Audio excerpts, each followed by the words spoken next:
In a quaint village nestled between rolling hills and whispering forests, there lived a young woman named Aiko. She was known for her bright smile and compassionate heart. Her life was simple, revolving around her small tea house, which she inherited from her grandmother. The tea house was not just a place for beverages, but a sanctuary where villagers came to find solace and share moments of joy and sorrow.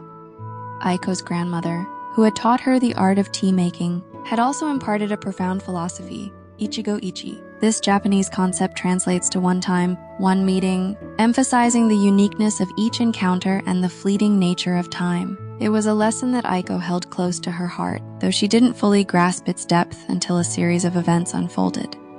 One autumn day, a weary traveler named Hiroshi arrived at the tea house. His eyes, though tired, held a spark of curiosity and a hint of sadness. Aiko welcomed him warmly and prepared a special tea blend, hoping to lift his spirits. As they sipped their tea, Hiroshi shared his story. He was an artist, wandering in search of inspiration, haunted by the recent loss of his wife.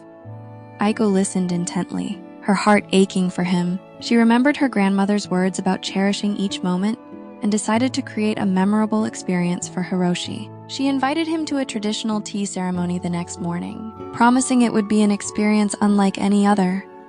The next day, as the first rays of sunlight filtered through the leaves, Hiroshi arrived at the tea house. Aiko had meticulously prepared for the ceremony, arranging flowers, lighting incense, and selecting the finest tea leaves. She wore a kimono that her grandmother had passed down, adding a touch of elegance to the serene setting. As Hiroshi entered, he was enveloped by a sense of peace. The tea ceremony began, and Aiko's graceful movements and the delicate sounds of the tea utensils created a rhythm that seemed to transcend time. Hiroshi felt a connection to the moment, to the place, and to Aiko. For the first time since his wife's passing, he found solace in the present. After the ceremony, Hiroshi expressed his gratitude to Aiko. He spoke of how the experience had touched him deeply, making him realize the importance of cherishing each moment. Aiko smiled and shared the concept of Ichigo Ichie with him. She explained how every encounter is unique, never to be repeated in the same way. It reminded Hiroshi that while he couldn't bring back the past, he could honor it by fully embracing the present. Inspired, Hiroshi decided to stay in the village for a while. He and Aiko spent many afternoons together, sharing stories, laughter, and moments of silence. They formed a bond that was both profound and comforting. Each day, Hiroshi painted scenes from the village, capturing the essence of the fleeting moments he had come to appreciate. Aiko's tea house became a hub of creativity and reflection. Villagers and travelers alike came to experience the magic of Ichigo Ichie. One day, an elderly man named Kenji visited the tea house. He had heard about the special atmosphere and wanted to see it for himself. Kenji was a retired teacher who had spent his life imparting knowledge, but felt a void in his heart.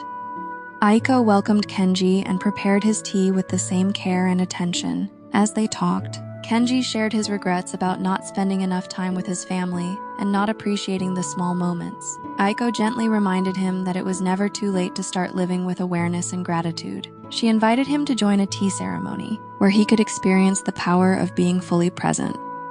The tea ceremony had a profound impact on Kenji. He felt a deep sense of peace and a renewed appreciation for life.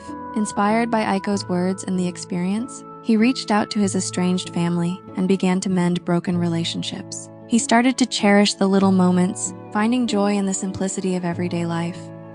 Word of Aiko's tea house and the philosophy of Ichigo Ichie spread far and wide. People from different walks of life came to experience the unique encounters and to learn the art of being present. Aiko continued to touch lives, not through grand gestures, but through the simple yet profound act of being fully engaged in each moment. Years passed, and the village flourished with a sense of unity and peace. Aiko's tea house remained a sanctuary where people came to heal, to reflect, and to connect. Hiroshi, who had become a renowned artist, often visited to draw inspiration from the serene environment and the meaningful interactions. One day, as Aiko prepared for another tea ceremony, she thought of her grandmother and the timeless wisdom she had imparted. She realized that the true essence of Ichigo Ichie was not just in cherishing moments, but in creating an environment where others could do the same. As you reflect on Aiko's story, consider this. How often do we let moments slip by without truly appreciating them? In our fast-paced lives, it's easy to get caught up in the rush and forget the beauty of the present. What can you do today to embrace the concept of Ichigo Ichie? How can you make each encounter meaningful and cherish the unrepeatable moments that life offers? Remember, each moment is unique, never to be repeated. By embracing this philosophy, we can find joy, healing, and a deeper connection to ourselves and others. Let's make a conscious effort to live fully, to appreciate the present, and to create memories that will stay with us forever. Like and subscribe if my videos helped you in any way. It really gives me a sense of fulfillment knowing I've helped someone. Your support encourages me to continue creating content that can make a positive difference in people's lives. Thank you for being a part of this journey.